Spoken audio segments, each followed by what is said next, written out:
And now, live at 12.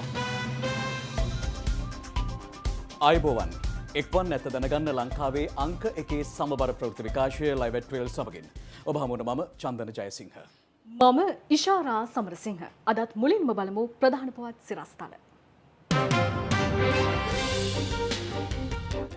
කුමන බාධක සහ විවේචන පැමිණියද ජනතාව වෙනුවෙන් ගෙන යන වැඩපිළිවෙල අඩපණ නොකරන බව ජනපති කියයි. ඇස්ට්‍රසෙනෙකා එන්න තාපනයනය තාවකාලිකවත් හිටුවීමට ඉන්දියාව තීරණය කරයි. ඉන්දියාව සමග අප රාජතාන්ත්‍රික හැටියට මේ පිළිබඳව සාකච්ඡා කරගෙන යනවා. නිල නොවන හැටියට අපිට දැනුම්පත් කරලා තියෙනවා. තවත් මාත්‍රා ලක්ෂ 5ක් ශ්‍රී ලංකාවට ලබා දෙන්න පියවර ගන්නවා කියලා. කොටුගොඩ ධම්මාවාස නාහිමියන්ගේ ආදාහන පූජෝත්සවය පූර්ණ රාජ්‍ය ගෞරව සහිතව අද නිදහස් චතුරස්‍රයේදී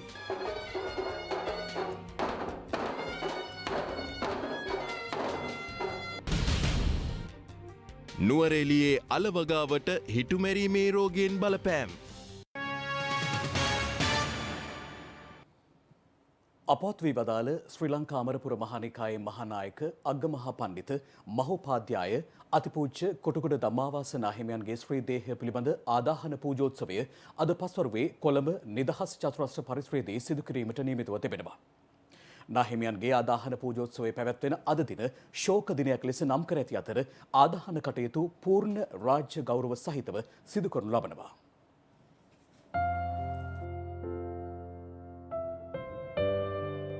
ශ්‍රී ලංකා අමරපුර නිකායේ මහානායක අපවත් වී වදාළ අතිපූජ්‍ය කොටුගොඩ ධම්මාවාස නාහිමිපාණන්ගේ ශ්‍රී දේහය මහජන ගෞරවය සඳහා මේ වන විට තැන්පත් කර තිබෙන්නේ උන්වහන්සේ වැඩවිසූ ගල්කිස්ස ධර්මපාල ආරාමෙහි.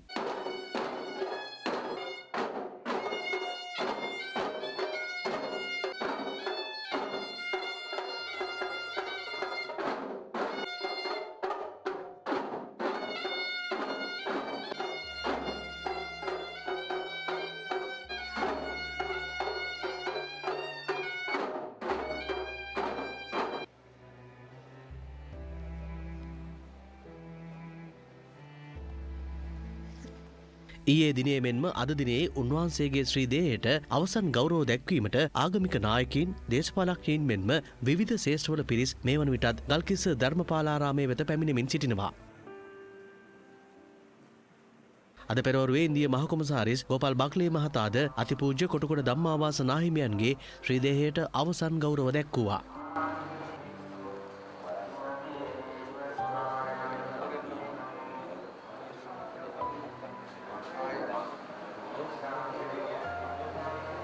එමෙන්ම අතිපූජ්‍ය කොටුගොඩ ධම්මාවාස නාහිමිපාණන්ගේ ශ්‍රී දේහයට අවසන් ගෞරව දැක්වීමට අස්කිරි පාර්ශවයේ අනුනායක අතිපූජ්‍ය වැඳුරේ ශ්‍රී උපාලි හිමියන්ද වැඩම කළා.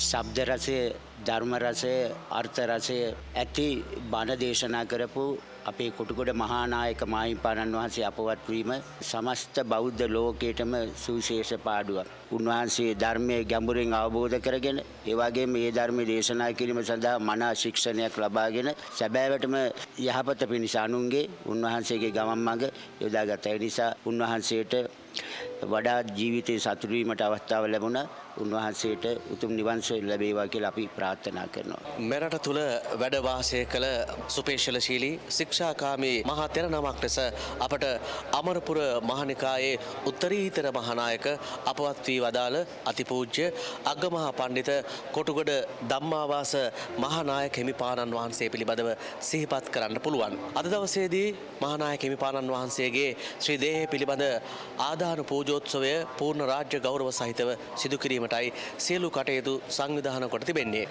ගල්කිස්ස ධර්මපාලා විහාරස්ථානයේ තැන්පත් කර තිබෙන ශ්‍රී දේහය මෙතැන් සිට හරියටම සවසයකට සුවිශේෂ වූ ආදාන පෙරහැරකින් මෙතැන් සිට කොළඹ නිදහස් චතුරස්‍රය දක්වා ගමන් කිරීමට කටයුතු සූදානම් කොට තිබෙනවා. එම පෙරහැර ගාලු පාරට පැමිණ දෙහිවල ඒ වගේම වැල්ලවත්ත බම්බලපිටිය දක්වා ගමන් කරනවා. බම්බලපිටියෙන් වජිර පාර ඔස්සේ හයිබ්ලොක් පාර වෙත ගමන් කිරීමට නියමිතයි.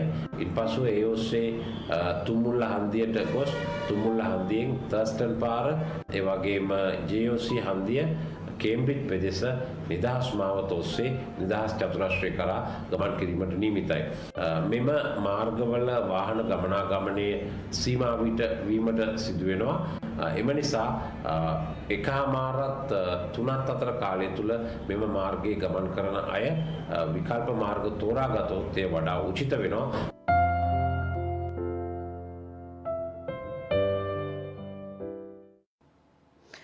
දීර්ඝකාලීනව ජනතාව පීඩාවට පත් කරන ගැටලුවලට විසඳුම විධිමත් සංවර්ධනය පමණක් බව ජනාධිපති ගෝඨාභය රාජපක්ෂ මහතා පවසනවා. ජනාධිපතිතුමා මේ බව ප්‍රකාශ කළේ ඊයේ ශ්‍රී ලංකා පොදු ජන පෙරමුණේ අනුබද්ධ සංවිධාන නියෝජිත හමුව අමතමින්. ශ්‍රී ලංකා පොදු ජන පෙරමුණේ අනුබද්ධ සංවිධාන නියෝජිත හමුව ඊයේ ජනාධිපති ගෝඨාභය රාජපක්ෂ මහතාගේ ප්‍රධානත්වයෙන් නුගේගොඩ වැලිපාකයේදී පැවැත්වුණා.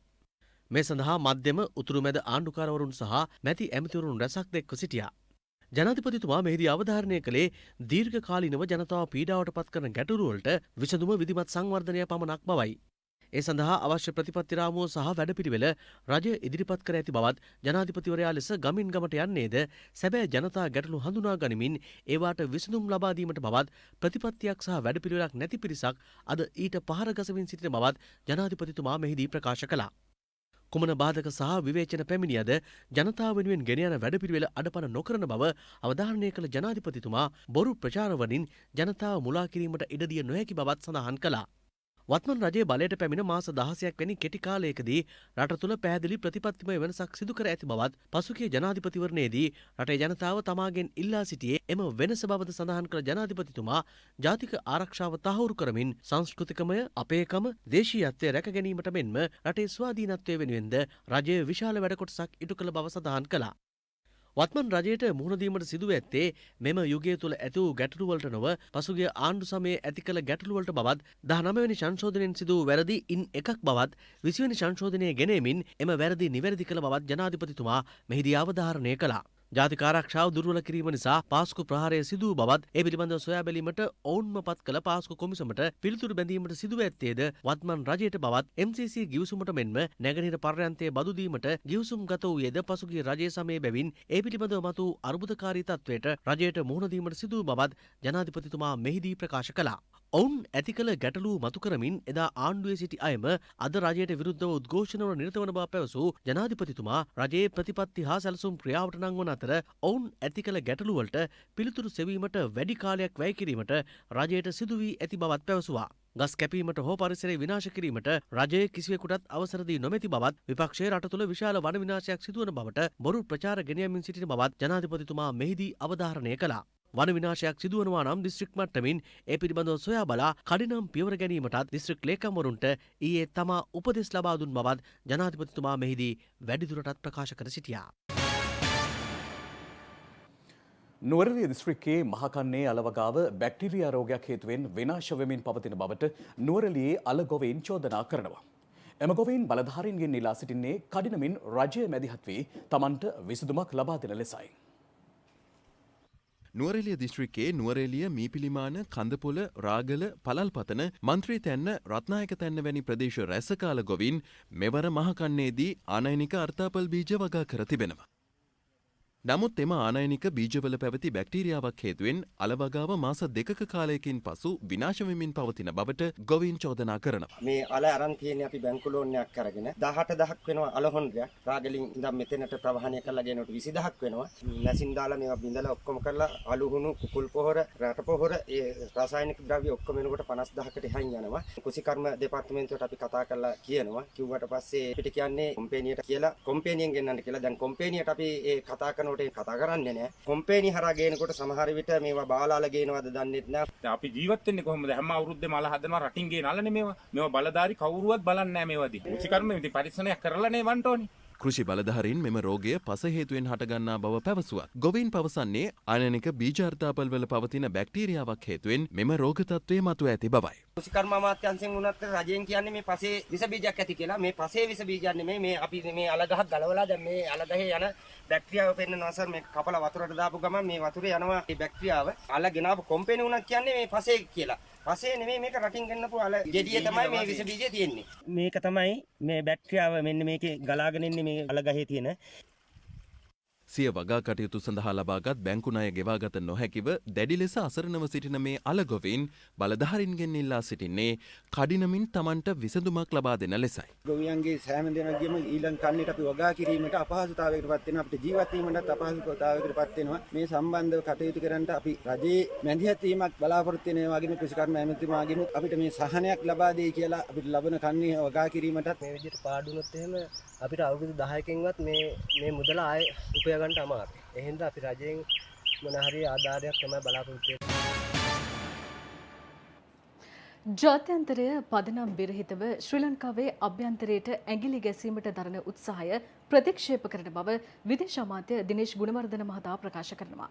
අමාත්‍යවරයා මේ බව පැවසුවේ ජිනීවා මානව හිමිකම් යෝජනාව සම්බන්ධයෙන් අද පාර්ලිමේන්තුවේදී විශේෂ ප්‍රකාශයක් කරමින්. ජිනීවා මානව හිමිකම් කොමිසමේ 46 වෙනි සැසිවාරය ගැන නොයෙක් අදහස් කියනවා. ඒවා කියන්න අයිතියක් ප්‍රජාතන්ත්‍රවාදී රටක තියෙනවා. ඔබතුමාට මතකයි මගේ මිත්‍ර විරුද්ධ පක්ෂයේ නායකතුමාලට මතකයි LTT සංවිධානය ලෝකයේ දරුණුතම සංවිධානයේ බවට ප්‍රකාශ වුණා. සැබෑවේ ක්‍රූරකමේ දරුණුකමේ පරාජය ගෙනන්නට අපගේ උත්තරීතර හමුදාවන්ට පුළුවන් වෙච්ච නිසා අද රට නොබෙදී යලිත් වරක් ප්‍රජාතන්ත්‍රවාදී මාවතට මිනිස් අයිතිවාසිකම් දිනාගත හැකි මාවතේ ජයග්‍රහණ ලබනවා. ඒ ගැන හේතු ඇතිව හෝ හේතු නැතුව යම් රටවල් වල කුඩා කණ්ඩායම් තමන්ගේ රජයන් වලට බලපෑම් කරනවා ශ්‍රී ලංකාවට එරෙහිව කටයුතු කරන්න කියලා. නමුත් ඊට වඩා උත්තරීතරව එක්සත් ජාතීන්ගේ සංවිධානයේ මූලික අයිතිවාසිකම් හා පරමාර්ථ වලට කැප වෙලා කටයුතු කිරීමේ අවශ්‍යතාවය ශ්‍රී ලංකාව දිගටම දැක්කා. අද දකිනවා අතිගරු ජනාධිපතිතුමාගේ නායකත්වයෙන් අපි එක්සත් ජාතීන්ගේ සංවිධානයේ සියලු ආයතන සමග කටයුතු කිරීමට දිගටම කටයුතු කරන්න පැහැදිලි ක්‍රියාමාර්ගයක අපි ඉන්නවා. මේ සම අනුග්‍රහ ශ්‍රී ලංකාව නිදහස් කරගෙන ශ්‍රී ලංකාවේ ආණ්ඩු ක්‍රමය ව්‍යවස්ථාව අනුව යම්කිසි අසාධාරණයක් යම්කිසි වැරද්දක් සිදු වෙලා තිබෙනවා නම් ඒ සියලු දෙනාට පැමිණිලි කොට විභාග කරගත හැකි පරිදි ශ්‍රේෂ්ඨ අධිකරණ විනිශ්චයකාරවරයෙක්ගෙන් සමන්විත කොමිසමක් පත් කරන් ජනාධිපතිතුමා ගත් තීරණය අපි දැනුම් දීලා ආවා. මේ වාර්තාව කොටස් දෙකකට බෙදන්න පුළුවන්. එකක් කොටි සංවිධානය සමග තිබුණු ගැටුමේදී ඔවුන් පරාජයට පත් වුණු කාල පරිච්ඡේදයේ ඇතිවුණු ජීවිත පිළිබඳ තියෙනා වූ කියන පැමිණිලි පිළිබඳ විභාග කිරීම. දෙවැන්න ශ්‍රී ලංකාවේ විශිෂ්ට ජයග්‍රහණයක් ජනතාවගේ ලබමින් පසුගිය රජයේ පරාජයට පත් කරලා ශ්‍රී ලංකාවේ ජනාධිපති බවට පත්වී අප රට ආරක්ෂාව ස්වෛරීත්වය රැක දෙන ගෝඨාභය රාජපක්ෂ ජනාධිපතිතුමාගේ පාලන තන්ත්‍රය පිළිබඳ විවේචනය. මේ රටක අභ්‍යන්තරය ගැන හියුමන් රයිට්ස් මානව අයිතිවාසිකම් කොමිසමකට කරුණු වාර්තා කරන්න හෝ කියන්න පිළිවෙල නෙමෙයි. රටේ සෞඛ්‍ය තත්ත්වය ආරක්ෂා කර දීමට රජය ගත්ත පියවරවල් ගැන තොරතුරු නොදැන වාර්තා කරනවා. පළාත් සභා ඡන්දේ තියාගන්න බැරි වී තිබෙන හේතුව දන්නේ නැතුව ඒක වාර්තා කරනවා. ඉතින් මේ වගේ පදනම් රහිතව ශ්‍රී ලංකාවේ අභ්‍යන්තරයට ඇඟිලි ගැසීමට දරන උත්සාහය අපි ප්‍රතික්ෂේප කරනවා. ඒ කරන්නම වරමක් මානව හිමිකම් කොමිසමට නෑ. සමහර විරුද්ධ පක්ෂ මන්ත්‍රීවරු කියනවා මේ නිසා ආර්ථිකය කඩාවැටි කියලා. රටක් ඇටියට ජනාධිපතිතුමාත් අග්‍රාමාත්‍යතුමාත් අපේ ආණ්ඩුව ගෙවන්නට තියෙන ණය ප්‍රමාණයන් හැමතිස්සෙම ගෙවලා තිබෙනවා. ඒ අභියෝග හරහා ආර්ථිකය ඉස්සරහට යනවා. සතුටු වෙන්න එපා. රටක් බංකොලොත් කර ගැනීමට ඕනකම තියෙන മന്ത്രിවරු එහා පැත්තේ ඉන්නවනම් සතුටු වෙන්න එපා. දේශපාලන ස්ථාවර බවත් ආර්ථික ස්ථාවර බවත් රටේ ජනයාගේ මානව අයිතිවාසිකම් වල ප්‍රගතිය ඇති කිරීම සඳහා මේ කරුණු මත කැපවීමෙන් කටයුතු කරන බව සඳහන් කරමින් මම ස්තුතිවන්ත වෙනවා. එතුමා යෝජනාව කියුවේ නැහැ. මම ඔබතුමාටත් ඉල්ලීමක් කරනවා മന്ത്രിවරුන්ගෙනුත් ඉල්ලීමක් කරනවා මේ යෝජනාව කියවන්න. මේ යෝජනාව Now please don't disturb. I have the right to say when you mention I am the one who's making the statement, not you. I got permission from the speaker to make a statement as the foreign minister. I tabled all the motions. කියවන්න පැයක් මම කියවලා දෙන්න. තේරෙන්නේ නැත්තම්. ගරු කතානායකතුමනි මම කියන්න හදන්නේ මේ වාර්තාව පිටු 17මාරයි. ඒ 17මාරයි යුද්ධ ගැන තියෙන්නේ පිටු 2මාරයි. පිටු 15ක්ම තියෙන්නේ ගෝඨාභය රාජපක්ෂ බැක්තුමා ජනාධිපතිතුමායින් පස්සේ මේ රටේ විනාශ වෙච්ච ප්‍රජාතන්ත්‍රවාදය මාධ්‍ය නිදහස සුළු ජාතීන්ට හිරියර කිරීම ඒව තමයි තියෙන්නේ පිටු 15ක්. ඒකද මානව කොමිසම ගති කියලා කියන්නේ. ඒකද මානව කොමිසම ගති කියලා කියන්නේ. මට කතා කරන්නේ මානව කොමිසම අපේ රටේ ඇතුලේ පාලන තන්ත්‍රය ගැන කතා කරන්න ලැජ්ජාවක් නෑ. irresponsible වෙනම විවාදයක් ලක්ෂ්මන් කිරියල්ල මේ රෙස්පොන්සිබල් මොකද්ද මේ වෙනම විවාදයක් ඉල්ලන්නේ. මේ බානව හිමිකම් කවුන්සලය අපිට හඳුන්වා දුන්නේ කවුද? මේ ප්‍රශ්න එක වෙනම කතා කරන්න. වෙනම විවාදයක් ගන්න. විවාදයක් නෑ. විවාදයක් දෙන්න බෑ. විවාදයක් නෑ මෙතන. හෙට වෙනම ගන්න. අධ්‍යාපන මන්ත්‍රී ප්‍රකාශය කරන්න ඔබතුමා. COVID-19 මර්ධනය සඳහා ලබා දෙන ඔක්ස්ෆර්ඩ් ඇස්ට්‍රසෙනකා කොවිෂීල්ඩ් එන්නතේ දෙවන මාත්‍රාව ලබා දීම සිංහල අලුත් අවුරුද්දෙන් පසුව ලබා දෙන බව සෞඛ්‍ය අමාත්‍යාංශය පවසනවා. මේ අතර ඊයේ ආසාදිතයන් 253 දෙනෙකු මෙරටින් හඳුනා ගැනීමත් සමග සමස්ත ආසාදිතයන් සංඛ්‍යාව 91000 ඉක්මවා ගියා. මේ වන විට වාර්තා වී ඇති සමස්ත ආසාදිත මරණ සංඛ්‍යාව 554ක්. COVID-19 ආසාදනය වීම හේතුවෙන් සිදූ තවත් මරණ දෙකක් සෞඛ්‍ය සේවා අධ්‍යක්ෂ ජනරාල්වරයා විසින් ඊයේ තහවුරු කරනු ලැබුවා. එලෙස මියගොස් ඇති පුද්ගලින් දෙදෙනාම වයස අවුරුදු 60 ඉක්ම වූවන්. ඒ කොළොන්නාව පදිංචිව සිටි 76 වැරදි පුද්ගලෙකු සහ කොළඹ 15 පදිංචිව සිටි 65 වැරදි කාන්තාවක්. මෙරටින් ඊයේ වාර්තා වූ ආසාදිතින් 253 දෙනාගෙන් 15 දෙනෙකු විදේශගතව සිට දිවයිනට පැමිණි පුද්ගලයින්. සෙසු ආසාදිතයින් 238 දෙනාගෙන් වැඩිම ආසාදිතින් වාර්තා වී ඇත්තේ කොළඹ දිස්ත්‍රික්කයෙන් වන අතර එම සංඛ්‍යාව 53ක්. ගම්පහ දිස්ත්‍රික්කයෙන් ආසාදිතින් 42 දෙනෙකු වාර්තා වී ඇති අතර යාපනය දිස්ත්‍රික්කයෙන් ආසාදිතින් 38 දෙනෙකු වාර්තා වී තිබෙනවා. හැටන් කොටකල ප්‍රදේශයෙන් ආසාදිතින් 14 දෙනෙකු හඳුනාගෙන ඇති අතර ඉන් 9 දෙනෙකු පාසල් සිසුන්. ඊට අමතරව පාසල් ගුරුවරියකටද COVID-19 ආසාදනය වී තිබෙනවා. වීරකැටිය ප්‍රදේශයේ පාසල් ගුරුවරයෙකු සහ ඔහුගේ ආශ්‍රිතයින් 12 දෙනෙකුට COVID-19 ආසාදනය වීමත් සමග වීරකැටිය නගරයේ පාසල් 4ක් අද සහ හෙට වසා දැමීමට ප්‍රාදේශීය කොවිඩ් කමිටුව පියවරගෙන තිබෙනවා. අප වාර්තාකරු පැවසුවේ ප්‍රදේශීය උපකාරක පන්ති සහ පෙර පාසල්ද අද සහ හෙට දිනේ වසා දැමීමට ප්‍රාදේශීය කොවිඩ් කමිටුව පියවරගෙන ඇති බවයි. බස්නාහිර පළාතේ පාසල් මාර්තු 29 වනදා ආරම්භ කිරීමට පියවර ගැනීමත් සමග බස්නාහිර පළාතේ සියලු බෞද්ධ දහම් පාසල් ලබන 18 වනදා ආරම්භ කිරීමට බෞද්ධ කටයුතු දෙපාර්තමේන්තුව තීරණය කර තිබෙනවා. බෞද්ධ කටයුතු කොමසාරිස් සුනන්ද කාර්යපෙරම මහතා පැවසුවේ දහම් පාසල් ශ්‍රේණි විභාග කලින් දැනුම් දුන් පරිදි මැයි 9 වනදා පැවැත්වීමට කටයුතු කළ යුතු බවයි. මේ වන විට මෙරටින් හඳුනාගෙන ඇති COVID-19 ආසාදිතින් 91018 දෙනාගෙන් 87630 දෙනෙකු සුවය ලබා තිබෙනවා. රෝහල් සහ අතරමැදි ප්‍රතිකාර මධ්‍යස්ථානවල තවදුරටත් ප්‍රතිකාර ලබන ආසාදිතයින් සංඛ්‍යාව 2834ක්. COVID-19 පැතිරීම වැළැක්වීම සඳහා ලබා දෙන ඔක්ස්ෆර්ඩ් ඇස්ට්‍රසෙනකා කොවිෂීල්ඩ් එන්නත ලබා දීම අදත් බස්නාහිර පළාතේ වයස අවුරුදු 60ට වැඩි පුද්ගලයින්ට ප්‍රමුඛතාවය ලබා දෙමින් සිදු කරනවා. ඊයේ දිනේ පමණක් පුද්ගලයින් 12000කට එන්නත ලබා දී ඇති අතර මේ වන විට පුද්ගලයින් 8,56,327 දෙනෙකුට එන්නත ලබා දී තිබෙනවා. එන්නතේ දෙවන මාත්‍රාව ලබා දීම අවුරුදු නිවාඩුවෙන් පසුව සිදු කිරීමට කටයුතු කරන බවයි සෞඛ්‍ය අමාත්‍යාංශය පවසන්නේ. මේ වෙන විටත් එන්නත් ලබා දීම ජනතාව අතර ප්‍රජාව අතර අවුරුදු 60ට වැඩි කණ්ඩායම අපි සිදු කරනවා බස්නාහිර පළාත විශේෂයෙන්ම.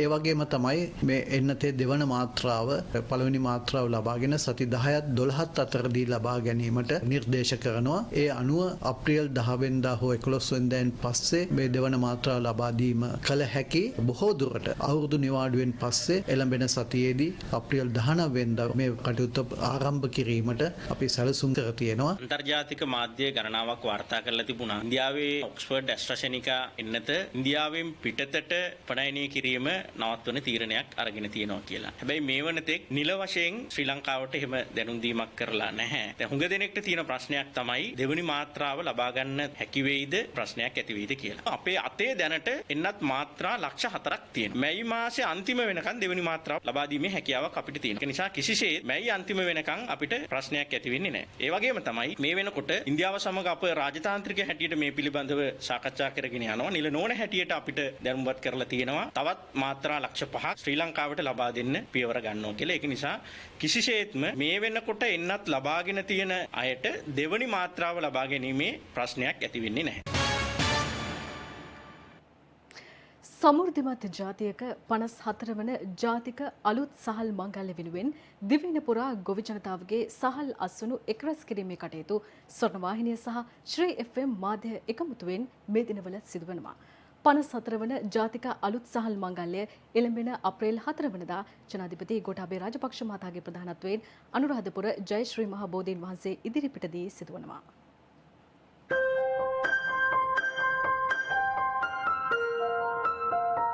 අභිමානවත් ජාතියක් ලෙස ශ්‍රී ලාංකේය ගොවි ජනතාව විසින් වපුරා නෙලාගත් අස්වැන්නේ අග්‍රඵලය බුදුරජාණන් වහන්සේ උදෙසා පූජා කිරීම අලුත් සහල් මංගල්‍යයේදී සිදු කෙරෙනවා. මේ චාරිත්‍රය අපේ රටේ ජාතික සංස්කෘතික මහෝත්සවයක් වන අතර එදා සිටම අපේ රටේ ගොවි ජනතාව මහත් ගෞරවයෙන් යුතුව මේ මංගල්‍ය වෙනුවෙන් එක්වනවා. අද උදැසනම අලුත් සහල් මංගල්‍ය වෙනුවෙන් ගොවි ජනතාවගේ සහල් එක්රැස් කිරීමේ කටයුතු දිවෙනේ තවත් දිස්ත්‍රික්ක 3ක ආරම්භ වුණා.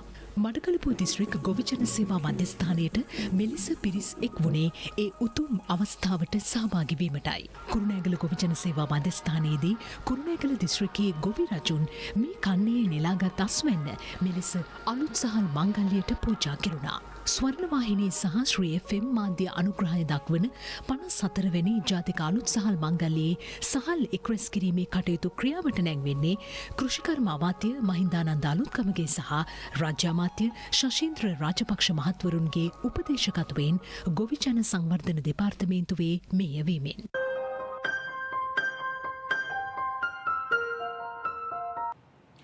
ඔයාලිත් ලයිව් ට්‍රේලර් සමගින් ස්වර්ණ ශ්‍රී සත්කාරයේ තවත් අධියරක් අද ක්‍රියාත්මක කෙරුණා.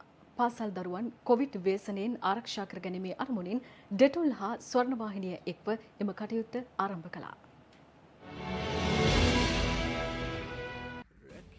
පොළොන්නරුව දිස්ත්‍රික්කයේ පාසල් දරුවන් කොවිඩ් රෝගයෙන් ආරක්ෂා කර ගැනීමේ අරමුණින් ක්‍රියාත්මක ස්වර්ණ ශ්‍රී සත්කාර වැඩසටහන අද මින්නේරිය ප්‍රාථමික විද්‍යාලය කේන්ද්‍ර කර ගනිමින් පැවැත්වුණා. සම්පූර්ණයෙන්ම පාසල විසබීජාරණය කිරීමට කටයුතු කළ අප පසුව දරුවන් දැනුවත් කිරීමේ කටයුත්තද සිදු කළා. ඒ මින්නේරිය මූලික ආයුර්වේද රෝහලේ ප්‍රජා සෞඛ්‍ය වෛද්‍ය නිලධාරී අමාලි ජයසූරිය මෙනවිය විසින් සුදුසු හෑන්ඩ් වොෂ් එකක් හරි සබන් ටිකක් හරි අපි හොඳට අත්ලට ගන්න ඕනේ. තේරෙනවද? මං හිතන්නේ මේක ඉතාමත් සත්කාරයක්. ඒ නිසා ඔබ ආයතනයේට මේ වගේ කාර්යයන් කරන්න තවදුරටත් හැකියාව ශක්තිය ලැබෙන්න කියලා මම ප්‍රාර්ථනා කරනවා. අපි ආදරණීය දුවදරුවන් මේ කොවිඩ් රෝගයෙන් ආරක්ෂා කර ගැනීම සඳහා ඩෙටොල් ආයතනයේ ස්වර්ණවාහිනිය ආයතනය සමග එක්ව සිදු කරන මේ ස්වර්ණ ශ්‍රී සත්කාර වැඩසටහනේ තවත් අධ්‍යයනයක් විදියට මින්නේරිය ප්‍රාථමික විද්‍යාලයට ආව වගේම ආදරණීය දුවේ පුතේ පොළොන්නරුව දිස්ත්‍රික්කයේ ඔබේ පාසලටත් අපි හෙට දවසේ එනවා මේ විදිහට ස්වර්ණවාහිනී ස්වර්ණ ශ්‍රී සත්කාර වැඩසටහනේ තවත් අධ්‍යයනයක් යටතේ. පිළිකාකාර කඩංගු බවට සෞඛ්‍ය අමාත්‍යාංශය තහවුරු කළ ආනයනික පොල් තෙල් සහිත බහලුම් නිදහස් කරුණේ ශ්‍රී ලංකා ප්‍රමිති ආයතනයේ එහි කිසිදු ගැටලුවක් නොමැති බවට තහවුරු කිරීමෙන් පසු බව ශ්‍රී ලංකා රේගුව පවසනවා. එහි අධ්‍යක්ෂ ජනරාල් විශ්‍රාමික මේජර් ජනරාල් විජිත රවිප්‍රිය මහතා පැවසුවේ මේ සම්බන්ධයෙන් කිසියම් ගැටලුවක් ඇතනම් එය निराකරණය කරගත යුත්තේ ප්‍රමිති ආයතනය හා ආහාර ආරක්ෂණ ඒකකය බවයි. සමාගම් 4ක් විසින් මෙරටට ගෙන්වනු ලැබූ පොල්තෙල් සහිත බහලුම් 13ක සාම්පල් පරීක්ෂාවේදී ඒවායේ ඇෆ්ලටොක්සින් නැමැති පිළිකාකාරකය ඉහළ ප්‍රතිශතයකින් අඩංගු වන බව සෞඛ්‍ය අමාත්‍යාංශයේ ආහාර ඒකකය හඳුනාගෙන තිබුණා. එම පොල්තෙල් තොග වෙළඳ පොළට නිකුත් නොවිය යුතු බැවින් වහාම එම බහලුම් ප්‍රතිඅපනයනය කරන්නයි එම ඒකකයේ දැනුම් දී තිබියදී රේගුව ඒවා නිදහස් කර ඇතැයි පසුගියදා අනාවරණය වුණා. ඔතුමාලා තේරුම් ගන්න මේ පාට තියෙන එකක් මේ පාටට පිළිපාදු කරන්න කොච්චර කෙමිකල් පාවිච්චි කරන්නකොට සෞඛ්‍ය අමාත්‍යාංශයේ ඒ බහලුම් පරීක්ෂා කරද්දී සොයා ගන්නවා ඇෆ්ලටොක්සින් කියන තා භයානක පිළිකාකාරකයක් මේ පොල් තෙල් වල අඩංගු වෙනවා. රේගුව මේ නියෝගය නොසලකා ඒ බහලුම් 13ක් නිදහස් කරලා තියෙනවා සමාගම් 3කට අයත්. මේ සම්බන්ධයෙන් පැහැදිලි කිරීමට ශ්‍රී ලංකා රේගුවේ අධ්‍යක්ෂ ජනරාල් විශ්‍රාමික මේජර් ජනරාල් විජිත රවිප්‍රිය මහතා ඊ මාධ්‍ය හමුවක් ඇඳපා තිබුණා. නියාමන අධිකාරිය තමයි මේ සම්බන්ධව කටයුතු කරන්නේ. මොකද නියාමන අධිකාරියට තමයි මේ සම්බන්ධව දැනුම තියෙන්නේ. ශ්‍රී ලංකා රේගුව කරන්නේ නියාමන අධිකාරිය වලින් තත්ත්ව වාර්තාව දුන්නට පස්සේ නිදහස් කරන එක. කෙසේ වෙතත් අප කළ විමසීමකදී ශ්‍රී ලංකා ප්‍රමිති ආයතනයේ සභාපති නුෂාඩ් පෙරේරා මහතා පැවසුවේ මතභේදයට තුඩු දුන් එම තෙල් තොගවල සාම්පල තම ආයතනය හරහා පරීක්ෂා කළ අවස්ථාවේදී ඇෆ්ලටොක්සින් අඩංගු බව තහවුරු නොවූ බවයි. එම තෙල් තොගයේ සහිත බහලුම් නිදහස් කළ හැකි බවට රේගුව වෙත දැනුම් දුන්නේ ඒ අනුව බවයි ඔහු පැවසුවේ. මේ සම්බන්ධයෙන් ඊයේ පාර්ලිමේන්තුවේදීද දීර්ඝ වශයෙන් ප්‍රශ්න කෙරුණු අතර එහිදී වෙළඳ අමාත්‍ය බන්දුල ගුණවර්ධන මහතා පැවසුවේ වෙළඳ පොලේ අහිතකර පොල් තෙල් ඇතිනම් පාරිභෝගිකයින්ට ඒ සම්බන්ධයෙන් දැනුම් දීමක් සිදු කළ හැකි බවයි. මේ අතර දඹුල්ල ආර්ථික මධ්‍යස්ථානයේ ආසන්නයේ මහා පරිමාණයෙන් පොල් තෙල් අලෙවිකරන ස්ථානයක් මුද්‍රා තැබීමට පාරිභෝගික කටයුතු අධිකාරිය පියවරගෙන තිබෙනවා. අදාළ ආයතනයේ පොල් තෙල් හා ෆාම් තෙල් ගබඩා කර තිබූ ටැංකි පරීක්ෂා කිරීමේදී ඒවායේ මියගිය කෘමීන්ගේ කොටස්ද තිබූ අතර අදාළ ආයතනයේ මෙරට ලියාපදිංචි ආයතනයක්ද නොවන බවයි පාරිභෝගික අධිකාරියේ නිලධාරීන් පැවසුවේ. ඒ අනුව මිනිස් පරිභෝජනයට නුසුදුසු රුපියල් ලක්ෂ 30කට ආසන්න වටිනාකමකින් යුත් මෙම පොල් තෙල් සහ ෆාම් තෙල් ගබඩාව මුද්‍රා තැබීමට පියවර ගැනුණා. මේ අතර දඹුල්ල ආර්ථික මධ්‍යස්ථානයේ ආසන්නයේම තවත් පොල් තෙල් තොග අලෙවිකරන ස්ථානයක් පරීක්ෂා කිරීමේදී පාරිභෝගික කටයුතු අධිකාරියේ නිලධාරීන්ට අනාවරණය වුණේ එම ස්ථානයේ අලෙවිකරන පොල් තෙල් සහ ෆාම් තෙල් අලෙවි කිරීමට නුසුදුසු තත්ත්වයෙන් පවතින බවයි. එහිදී පාරිභෝගික අධිකාරියේ නිලධාරීන් එම ආයතනයේ පොල් තෙල් අලෙවිය తాවකාලිකව නවතා මුද්‍රා තබා එහි ඉදිරි නීතිමය කටයුතු සඳහා පොල් තෙල් සාම්පල ලබා ගැනීමට කටයුතු කළා. තවත් දේශීය පුවත් කිහිපයක් කෙටියෙන් දකිමු දැන්. අද උදෑසන සිදු වූ රියානතුරකින් පුද්ගලයෙකු ජීවිතක්ෂයට පත්ව තිබෙනවා. ත්‍රිරෝධ රථයක් හා වෑන් රථයක් මෙලෙස අනතුරට පත්ව ඇති අතර ත්‍රිරෝධ රථය පැද වූ 40 හැවිරිදි රියදුරු ජීවිතක්ෂයට පත්ව ඇති අතර වෑන් රථයේ රියදුරුද බරපතල තුවාල ලබා පොළොන්නරුව මහරෝහලට ඇතුළත් කෙරුණා. තම බිරිඳ ඝාතනය කළ පුද්ගලයෙකු එම සිරුර ගිනි තබා එම ගින්නටම පැන සියදිවි හානි කරගෙන තිබෙනවා. ගම්පොළ අගුරුමුල්ල ප්‍රදේශයේ එකම ඉඩමක නිවාස දෙකක වෙන්වෙන්ව ජීවත් වූ අඹසැමි යුවලක් අතර ඇති වූ බහින්බස් වීමක් දුරදිග යාමෙන් මෙම සිදුවීම සිදුවනට ඇති බවටයි පොලිසිය පවසන්නේ. ඉහළ කුත්මලේ ජලාශයේ තිබී නාදුරුන කාන්තා මලසිරුරක් සොයාගෙන තිබෙනවා. ප්‍රදේශවාසීන් සිදු කළ දැනුම් දීමකට අනුව තලවකැලී පොලිසිය පැමිණ මෙම මලසිරුර ගොඩගෙන ඇති අතර පශ්චාත් මරණ පරීක්ෂණ සඳහා සිරුර නුවරඑළිය මහරෝහලේ අධිකරණ වෛද්‍යවරයා වෙත යොමු කර තිබෙනවා. වාර්තුව පොහොත්තුරුමුල්ල ප්‍රදේශයේ මුහුදට ආසන්න කාණු පද්ධතියකට ඉතා සූක්ෂම ලෙස ගලිබවුසරයක් මගින් රාත්‍රී කාලයේ අසෝචි මුදාහරමින් සිටි පුද්ගලයන් දෙදෙනෙකු ප්‍රදේශවාසීන් විසින් අල්ලාගෙන තිබෙනවා. පසුව වාද්දුව පොලිසියට සිදු කළ දැනුම් දීමකින් අනතුරුව පොලිසිය පැමිණ ඔවුන් දෙදෙනා අත්අඩංගුවටගෙන ඇති අතර දිගු කලක සිට මොවුන් මෙලෙස අපද්‍රව්‍ය මෙම ස්ථානයෙන් මුහුදට බැහැර කර ඇති බවයි හෙළි වී ඇත්තේ. වැල්ලවාය ප්‍රදේශයේ මහජන සෞඛ්‍ය පරීක්ෂකවරුන් විසින් සිදු කළ වැටලීමකදී අපිරිසිදු ආහාර හා කල් ඉකුත් වූ ආහාර අලෙවි කළ වැල්ලවාය ප්‍රදේශයේ වෙළඳසැල් 18කට නඩු පවරා තිබෙනවා. තවත් වෙළඳසැල් 30ක පමණ තිබූ අපිරිසිදු ආහාර විනාශ කර දැමූ අතර එම වෙළඳසැල් හිමියන්ට දැඩි ලෙස අවවාද කිරීමට කටයුතු කර තිබෙනවා. දඹුල්ල ආර්ථික මධ්‍යස්ථානයේ යාපනයේ සිට එළවලු තොග පැමිණීම සමග එළවලු වර්ග රසක මිල පහත වැටී ඇතැයි ව්‍යාපාරිකයින් පවසනවා. ඉදිරි උත්සව සමයේ පාරිභෝගික ජනතාවට මෙලෙස අස්වනු පැමිණීමත් සමග වාසී රසක් අත්වන බවයි දඹුල්ල ව්‍යාපාරික ප්‍රජාව පවසන්නේ. අප කළ විමසීමකදී ශ්‍රී ජයවර්ධනපුර විශ්වවිද්‍යාලයේ ආසාත්මිකතා ප්‍රතිශක්ති විද්‍යා සෛල ජෛව විද්‍යායතනයේ අධ්‍යක්ෂ ආචාර්ය වෛද්‍ය චන්දිම ජීවන්දර මහතා පැවසුවේ මේ පිළිබඳව මෙතෙක් මෙරට පරීක්ෂණයක් සිදු කර නොමැති අතර ඒ පිළිබඳව ඉදිරියේදී පරීක්ෂණයක් සිදු කිරීමට අපේක්ෂා කරන බවයි. ඒ සමගින් ක්‍රීඩා පුවතක් විතරයි අවධානය. සංචාරක ශ්‍රී ලංකා කණ්ඩායම සහ බටහිර ඉන්දිය කොදෙව් කණ්ඩායම අතර පැවැත්වෙන පළමු ටෙස්ට් ක්‍රිකට් තරගයේ දෙවැනි ඉනිම ක්‍රීඩා කර ශ්‍රී ලංකා කණ්ඩායම සිළු දෙනා දැවී ලකුණු 476ක් රැස් කළා. තම මංගල ටෙස්ට් තරගයට එක් වූ පැතුම් නිශංක මංගල ටෙස්ට් ශතකයේ වාර්තා කිරීමට හිදී සමත් වුණා. තරගයේ සිවන දිනේ නිමවන විට ලකුණු 375ක ඉලක්කයක් හඹා යන බටහිර ඉන්දිය කොදෙව් දෙවැනි ඉනිම දැක්වුණේ එක් කඩුලකට ලකුණු 34ක් ලෙසයි.